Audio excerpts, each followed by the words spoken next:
Did you know that you can see what penguins are eating from space?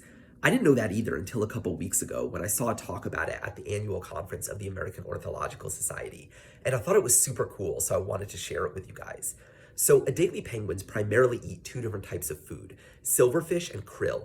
And researchers noticed that when the penguins were eating krill, their poop was a different shade of pink compared to when they were eating fish.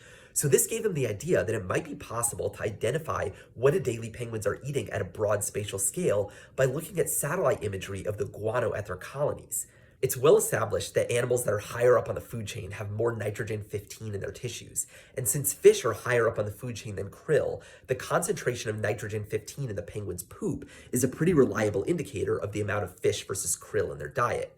Using this data, the researchers were able to train a model to reliably associate the penguin's diet with the spectral properties of the light reflected by their guano in satellite imagery. Once they had this model, they were able to look at Adelie penguins' diets across the whole continent of Antarctica going back many years by looking at past satellite images. And they found that when the penguins were mostly eating fish, their populations grew more than when they were mostly eating krill. In other words, fish is a more nutritious food for them. But silverfish are sensitive to ocean temperature, so as the oceans have warmed, silverfish populations have declined, and the penguins have had to rely more and more on krill to survive. And unfortunately, just as the penguins have started to rely more on krill than they did in the past, krill populations have started declining as well. One of the main reasons for this is because humans are now fishing for krill more than we used to.